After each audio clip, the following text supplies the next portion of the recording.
So, bibisitahin namin yung bahay muna dito ni kapatid dito. Pupuntahan namin. Dito kasi yung bahay niya sa unahan.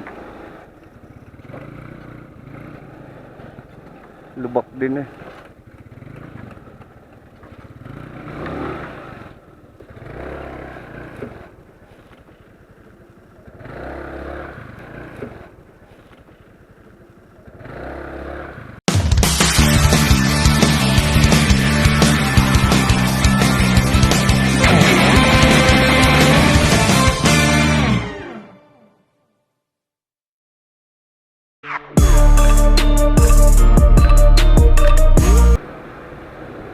So ito mga kapatid, dito na naman kami kila kapatid na Lito.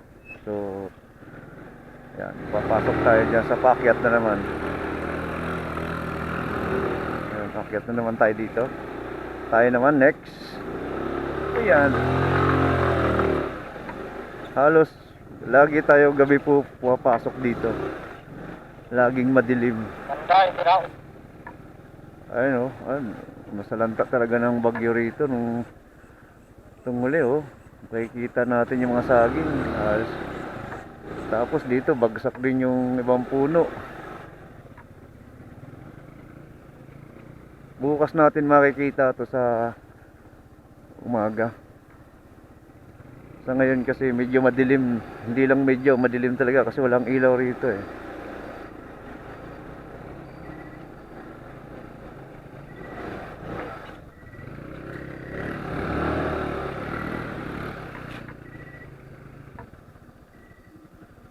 So akyat na naman tayo doon. Doon tayo park sa taas.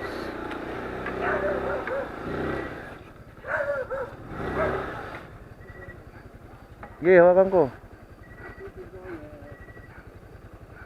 Okay, lagyan natin ng bunot.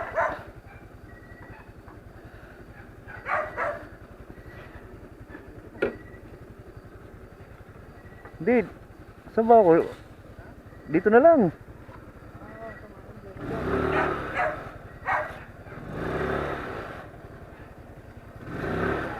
Welcome. Atras. Gama niyo din dito. Yan. Okay, pwede na yan. Sige. Okay na. Okay, lalagyan lang natin ng mga ano yan.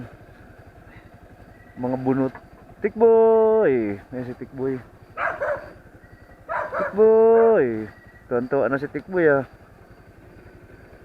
So wala tayong ilaw, kailangan natin ng flashlight. Kasi pag pinatay natin ang ano natin, kailangan natin ng flashlight.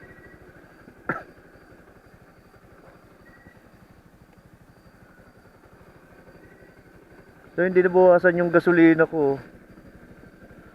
Hindi man lang bumaba.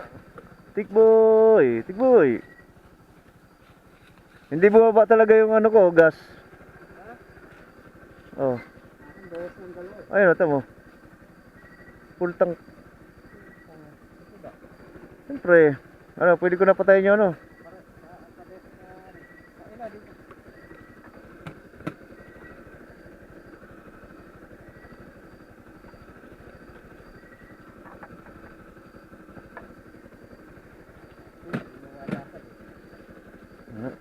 Ayun Hinebra San Miguel. Hinebra San Miguel. Tanggalin ko lang ang aking cellphone at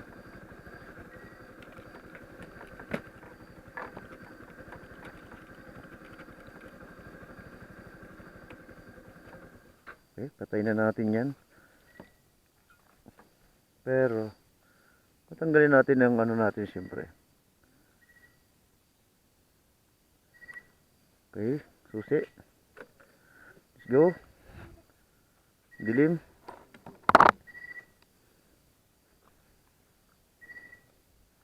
Dito na naman kami kila nanay.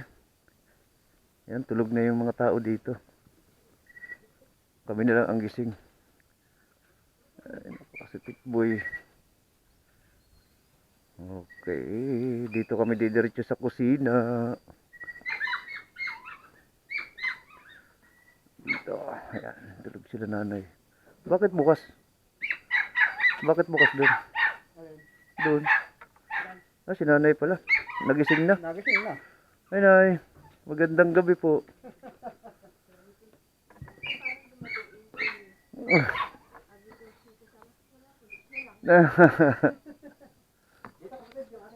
Oo.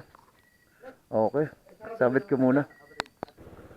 So, ito mga kapatid kami ni kapatid dito ay aalis muna dito sa kanila. May pupuntahan lang kami doon sa may paanan ng Mount Banahaw.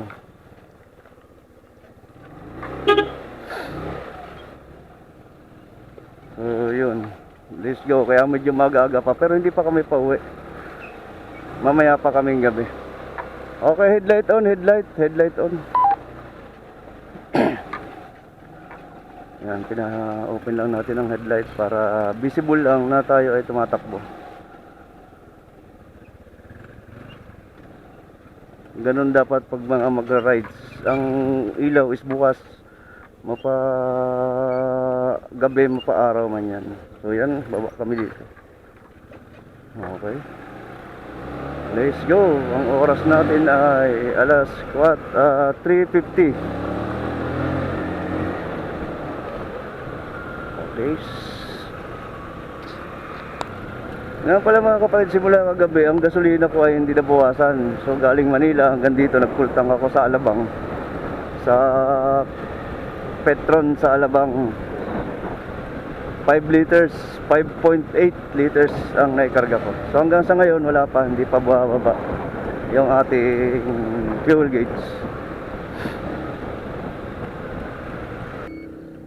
Okay, highway tayo at may checkpoint.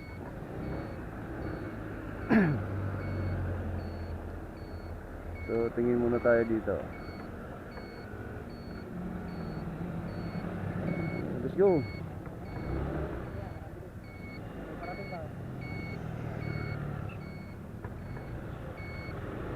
Ay, dami may checkpoint, nagsitabi muna sila.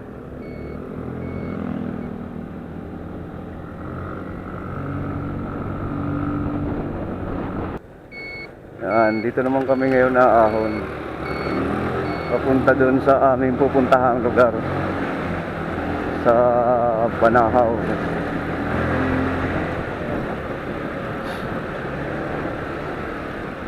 Maganda daw kasi yung maganda daw kasi yung lugar na yan. So titingnan natin kung kakayanin ba ng mga China bike, di ba?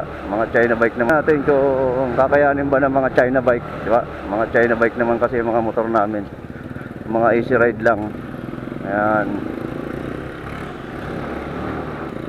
So yun, yung madilim na yun, doon ang punta namin. Yung bundok na yun sa taas. Pero hindi naman kami talaga aakyat sa tuktok niyan. Ayan, makikita nyo, ang dilim. Yan ang pupuntahan natin doon sa gitna. So pansinin nyo itong dinadaanan namin mga kapatid. Ayan, resort yan. Nakaligo na rin kami dyan. Sa resort na yan dyan sa baba. Itong dinadaanan natin is halos wala tayo nakakasalubong. So hindi ko pa rin alam kung ano ang mayroon nito kasi hanggang dito pa lang ang narating ko. Hanggang sa dulo is wala pa. So ngayon ko pa lang ito mararating at ngayon ko lang malalaman kung ano pang mayroon dito. So ayan nga, medyo paahon-ahon nga talaga rito. No? So para marami pa rin tao. Marami pang kabahayan, mga ganda pati yung mga bahay dito. So malaman pa natin yan dun sa unahan kung ano pang mayroon.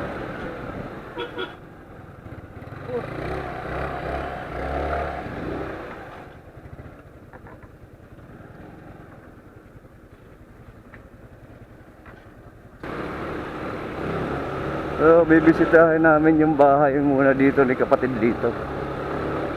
Pupuntahan namin. Dito kasi yung bahay niya sa unahan.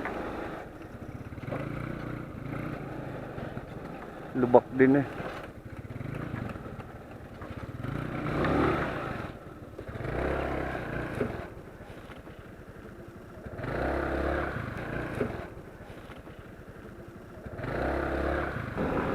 So ayun mga kapatid, kami ay pauwi na uli ng Manila. Ang oras natin ay alas 11:20. Alas 11:25 pala, sorry. 11:25. So pauwi na tayo ng Manila. Ayan, kargado rin kami ng mga anik-anik na dala namin galing dito. So bumibiyahe kami ng ganitong oras kasi nga para maalwan sa biyahe, ano, hindi mahirap kasi unang-una kargado kami ng mga saging at isa pa is kailangan natin na maalwan yung biyahe na walang sasakyan masyado. So ito pa ba kami dito papuntang highway. Kapatid dito. So hindi tayo makakuha ng mga videos natin masyado kasi unang-una is mabilis na at isa pang pinakamaganda doon, full tank pa rin yung aking gasolina. So nagkarga tayo kahapon isang gabi 5.8 liters. So hanggang ngayon hindi pa rin na bumababa, full tank pa rin. So far, kayang-kaya to hanggang doon sa Manila. 5 kilometer lang from dito sa lugar nila kapatid dito sa mga nagkarlan sa Liliw hanggang Manila, no. Kasi ito namang motor ko ay nag-range to ng 38 km per liter. So nakaubos lang tayo ng 1 litro lang mahigit galing Manila hanggang dito. Kaliwa na. So tuloy-tuloy na ang biyahe natin ito. Kaya sabi ko sa inyo, di na rin ako magkukuha masyado ng video dahil nga sa medyo busy na rin tayo sa kalsada niyan, no? And magkagandahan yan is wala tayong mga kasabayang ibang sasakyan. So let's go mga kapatid. Maraming salamat po sa lahat ng mga nanonood. Thank you, ingat po tayong lahat.